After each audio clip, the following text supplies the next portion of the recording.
Hi, Renee. Hi, how are you? I'm great. Sorry for being late. You're good. You're totally fine. I have so many meetings backed up to each other. I don't give myself any wiggle I, room. And I have a I hard can stop in only 25 minutes. So please tell me who you are and tell me your hopes and dreams. so I live in Michigan. I was a teacher for 15 years and I left in August, and I've been an agent for 5 years and decided to kind of try to do that full time, but I've been an investor too, and I really would rather pursue that role and see where it goes because I love that the most. Yeah, mailbox money. Well, no, but I wish. I've had rentals, What so do I you what I do you do? know that it's a lot of work. Yeah. Well, mostly mailbox money. I mean, yeah, after a while, once it's all, set up and systems are in place, for sure. Yeah. Um okay, well, I'm always curious like, I don't know, you found this link somewhere and signed up. Like why? How Yes. can I what I don't I guess why I signed up is just to kind of get advice from people who've maybe done more from versus where I am right now. I've only had a few rentals, nothing big, but my big challenges right now are finding private money lenders and getting that whole part of it set up. I want to do co-living, and I've found some houses that work, but I don't have all the money needed to invest. So like that's where I'm kind of stuck, and it is getting the down payment.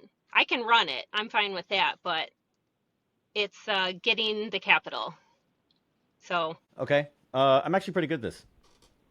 okay, good.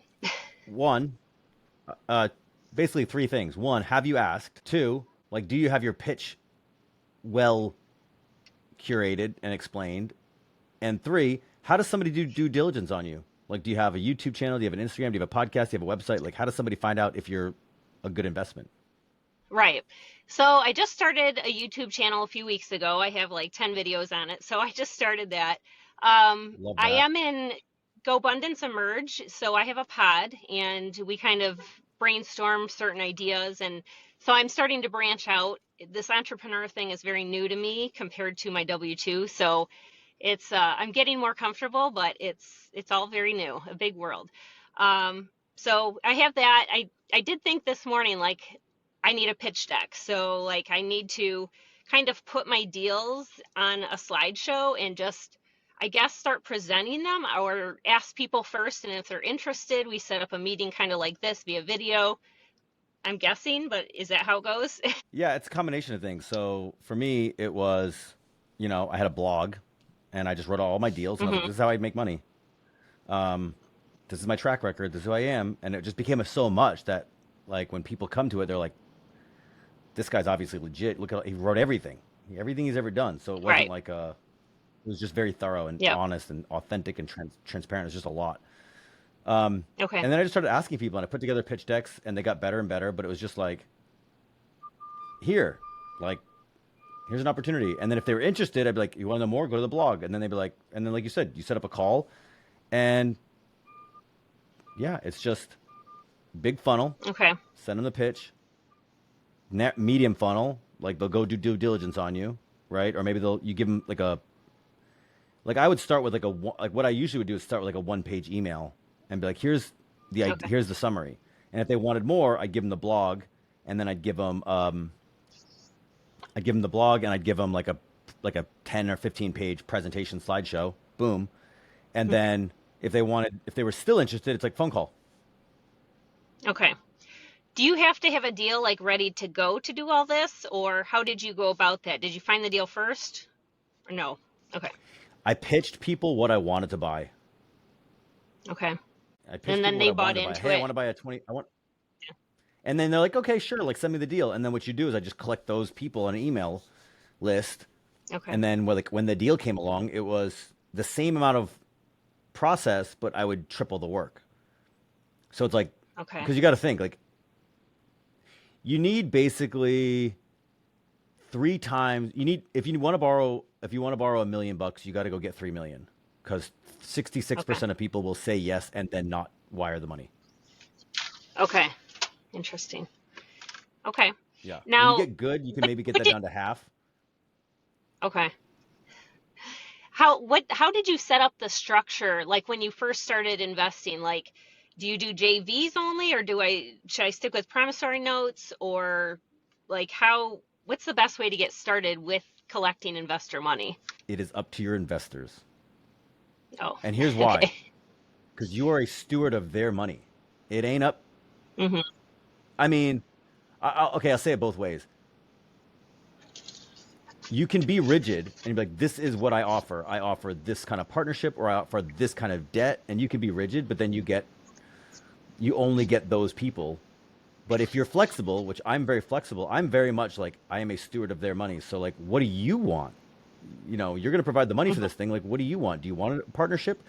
I'm open to a partnership as long as we can make both sides happy. I'm open to debt if we can make both sides happy. I mean, equity is more expensive than debt. So if somebody will give you like, hey, I'll give you the money, just give me 12% back, it's like great. Equity is more Right. expensive, but Hmm. that also becomes more lucrative for the investor because they get more money. So I am Yeah. of the opinion that I'm like I sort of do what's best for what makes my investors happy. Not all of the time because it you know the idea is that you're the sort of leader of this. Like, hey, you found the deal. You know what Hmm. makes money. This is what you're trying to do. So like, you have to be, um, you have to be the leader. But in terms of Hmm. structuring the deals, I like to be flexible because Okay. I want the investor to be happy. Different ways, the smaller, minute details on how to structure deals. Like, if I give them equity, is that forever? Is that for a certain amount of time and I pay them out, or, buy them out? Like, how do I learn all that? Yeah, that's a good question. Yeah, I learned by talking to people. Like, how'd you structure Okay. that deal? I mean, you could talk to a lawyer. You could talk to a local lawyer, and that's gonna be hit or miss. But like, you're in abundance. I mean, somebody's done this before. Lots of people have done this before. So it's just like, okay, so I'll give you some examples. So for my first deals, I did loans, and I was like, I need 30 Okay. grand. I'll pay you 12%, annualized. We wrote it up on a promissory note. Done. Handshake deals, people I knew well. Okay. When Right. I started doing flips, I was like, and I was new at it. I was like, look, I'll do equity. Like, you give me the money, I'll give you 30% of the profit, whatever the numbers were, right? Right. Again, promissory notes. We did that notarized, but we did that on just on a Google Doc. As I started getting more advanced, we started doing things like we'd record their name on the deed. So the thing about learning this stuff is you have to understand that like anything is possible. So there is no like Hmm. formula for success. It's like I can make the deal lucrative in any possible way that you want. So how about you pay for the property, you own the property. I'll do all the work, but if you ever want the property back, you Right. just kick me off. It's yours. You own first deed. Like you're technically the owner. So like the risk is only in do I do the work or not? Do you have to take this property over and do what I can't do? So you can structure these deals in all sorts of ways that are lucrative. When I did my first 24 unit, I did it as a JV and I didn't have any Hmm. experience. So I said, hey, here's what we'll do. I'll put in the most amount of money. I'll take the biggest share, but we'll take equal shares to how much we put in. So I won't get Right. paid anything extra for doing the deal. I put Okay. in 32% of the deal, so I get 32% of the equity. You put in 19% of the deal, you're going to get 19% of the equity. The other thing I did is I went to the bank. This is like really nuanced. You want to talk about really details? The banks didn't. Right. I wanted my investors to not have to co-sign or personally guarantee the loan. I didn't want them to take any risk. So Okay. most banks are at about a 20%. Whoever owns 20% of the deal signs for the guarantee. So as long as I put them all, I think they put three investors at 18%. They didn't have to take any risk on. So I said, you give me 18% of the deal of the cash, I'm going to give you 18% of the deal. I'm not going to take any Okay. paycheck. I'm not going to take any equity. I did all of the work for free. The only money I got was the money that I put in, just like they did. Okay. And that's how I structured Right. the deal. So it's like, hey, you're not taking any risk. You're getting an equal payment, equal to the amount of money you put in, just like me. I'm not taking any money. I'm working for free. So like, Right. I'm sort of learning because it was my first deal. I'm sort of learning on your dime, but at least I'm giving up a lot. Now there's flaws to that argument because some people would say, well, if you don't get any paycheck, if you suck, we can't fire somebody. We can't fire you and put somebody else in. There's no paycheck there. So there's flaws to that argument. But it worked, Mhm. and I raised like 380 grand for a deal. Um, Okay. and then the final deal, we did a syndication, which was, you hire a lawyer, you pay them 13, 15 grand, and they do a syndicating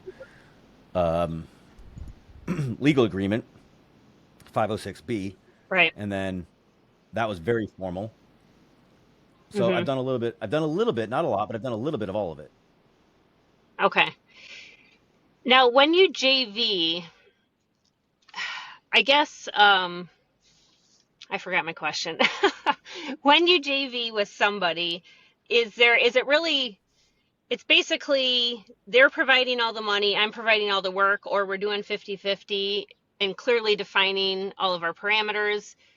Are there any other like large scale, like basic ways to do it besides because I need the money. Like I'm not going to have any after this next deal. So like is that basically it? It's equity or it's cash flow. Like that's what they can get. Um, there's debt and equity. There's no other way to give somebody something. Okay. Okay. So they either give you a loan or you give them equity in the deal. But Okay. I mean, you can do a combination of both. But like, there's no other way Okay. to partner with somebody. Is it So I don't fair? know. I don't know if that Is answers it your question. fair? I'm not sure if you're asking. Yeah, yeah. I think you're on yeah, you're kind of where I was going. Is it fair to ask someone to pay to put the whole down payment down and we split 50-50 the equity? Or is that too much that I'm taking for doing all the work? It's not up to you. Okay. Gotcha.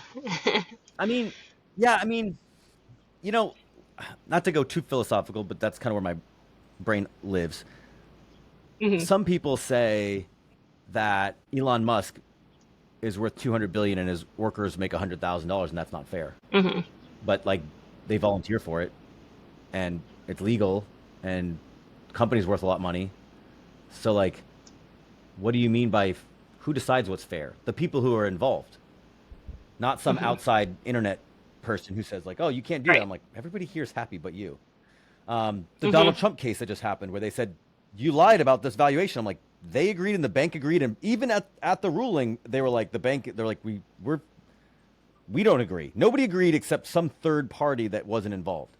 So like, Right. um, when you say Okay. like, is it fair? I'm like, you and the other partner decide what's fair.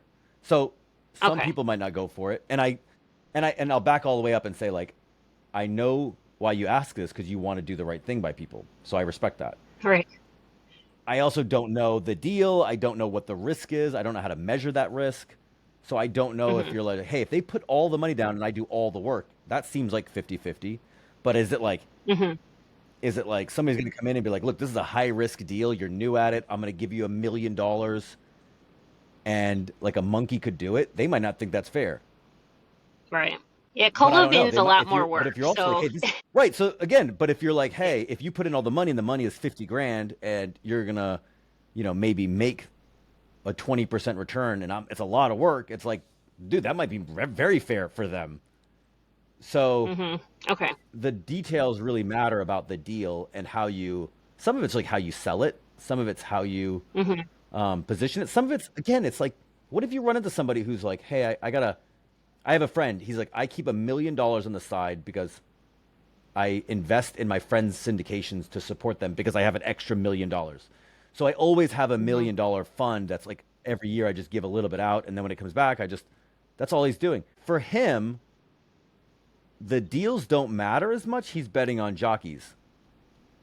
Hmm. He's like, you're a friend. Right. I want to support you. The $1 million is like not that important to me because he Right. has so much. So for him, it's Hmm. like, oh, okay, 8%. Okay, that one went bust. Like I won't do business with you Hmm. again, but like it wasn't a fair deal to him, but it's also fine. So I Right. don't know if that's useful, and maybe I'm being too Yeah. esoteric, like too big, but No, that's good. Because I've talked to a few investors that are more experienced than myself, and I'm just like, I'm afraid to even bring up the money part and what that would look like because I've always paid for everything myself. So I've put the down payments for everything. So it's just new. It's got to Yep, feel it that's out. okay. Look, Okay. here's what I would do, Renee. Here's what I would do is I would write it down on a piece of paper and just say like, here's what I want to do.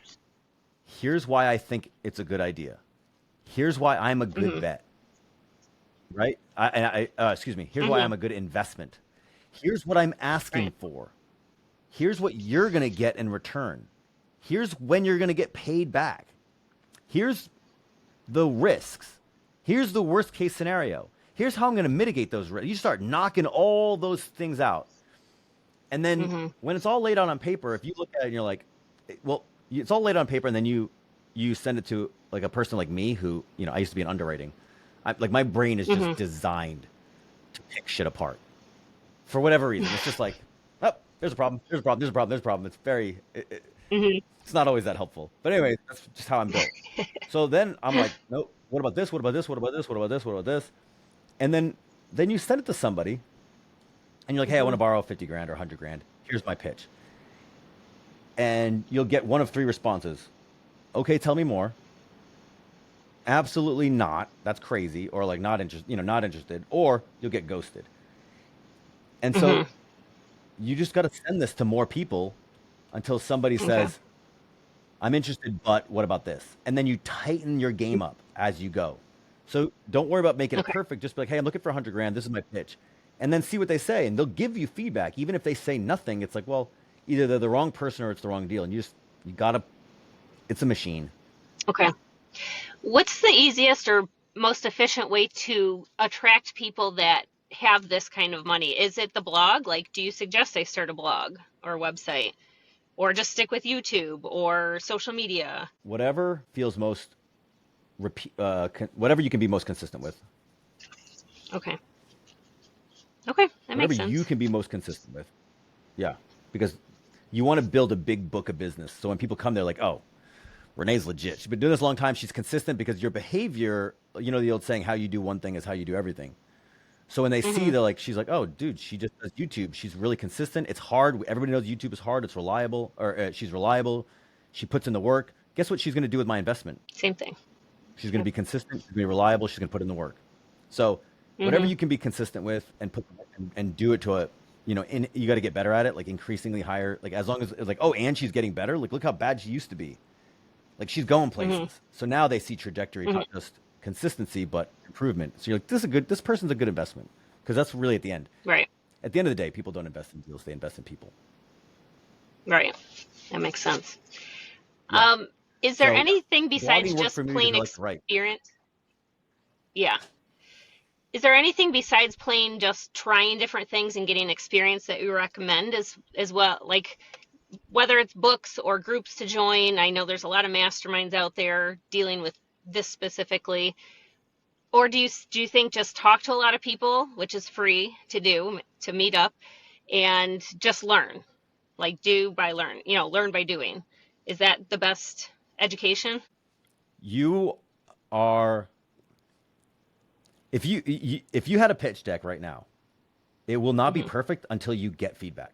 You are not going to be able to make it perfect by yourself. You're going to have to send it to somebody and say, "Hey, I want 100 grand," and they're going to say, and if you get some good friends, they'll say no, and here's why.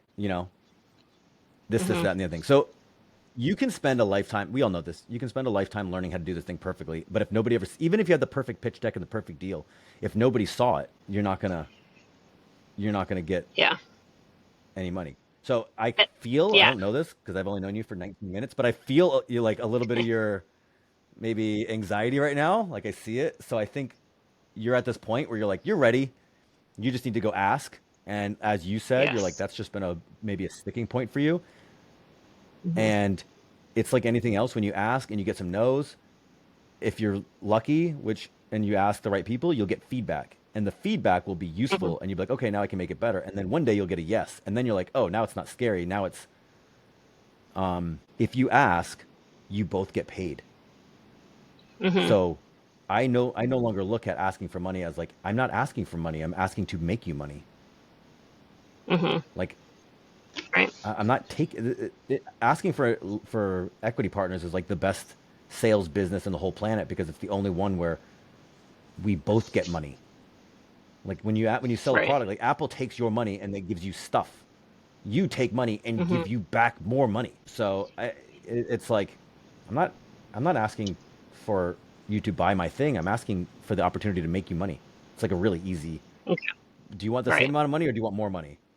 Oh, more money. Great. I'm here to serve. Like I'm here to help. So it does, and I Yes. understand that. Like I understand that you probably understand that mentally, but like when you start cutting checks, you're like, oh, Hmm. I'm so good at this that I make other people rich. This is easy. Let's go. And that confidence will build, and then you'll be like, okay. And then you go on the internet and you brag about it. You're like, hey, this guy gave me $100,000 and I gave him 120,000. Hmm.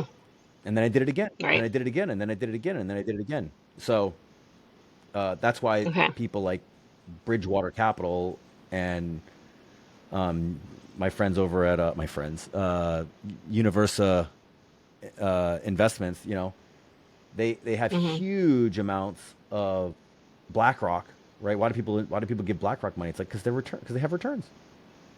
Hmm. They have returns. So Yeah. why would somebody give Vanguard their money? Okay. It's like I'm going to give you more back. So Hmm. Yep. yeah, you can Okay. spend more time learning the specifics, but people will tell you the specifics if you go out practice on them. Okay. One last mini question. Finding a good real estate lawyer, do I just word of mouth, like talk to people who have done this a lot more than me and see, is that it? Yeah, I mean, I know the best syndicating lawyer in the country. So if you need to Hmm. know the best syndicating lawyer, I got you. But other than that, I Okay. mean, these are not like real, they're just doing contracts. So a lot of times what I Hmm. find is they don't really know. If you go to a lawyer and you're like, "Hey, I need a contract for this thing." I think what's going to happen is you're going to ask them a lot of the same questions that I do and they're like, "We're not advisors. We're Hmm. not investment fund advisors. I can't give you that information." It's just like, "What do you want the term sheet to be?" I need to know Right. when it's going to be paid back, what the interest rate is. Like they'll give you a template, a boilerplate one, which you can go look up. Like what's a standard, maybe like a standard JV. It's not standard, but somewhat boilerplate. And it's like, oh, here's like Okay. the 20 different things that you have to account for.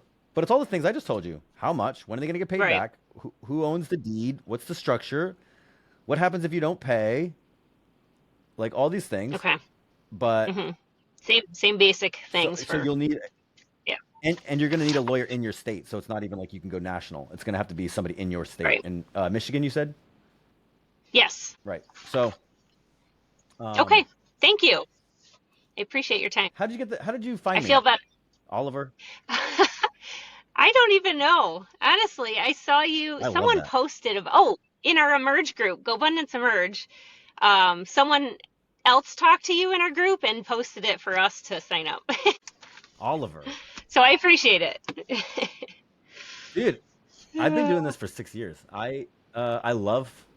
I don't know what it is. This is like I don't know what it is, but I love it. I got somebody else coming Good. in 1 minute, and I'm very grateful to talk to people every day and try to be useful. So, thank you. Well, I'm grateful too. Thank you. I feel better. Come see me when you get this. I'd love to talk. I'd love to hear your Okay. success story, your inevitable success Okay. story. Yes, I can't wait. Yeah, Sounds good. and if Thank you you, ever want to Alexander. send me a pitch deck just to be like, hey, what do you think about this? I'm more than happy to do that. Okay. I will keep that in mind. Thank you. Have a wonderful day. Good luck. Bye. Be well, Renee. Bye.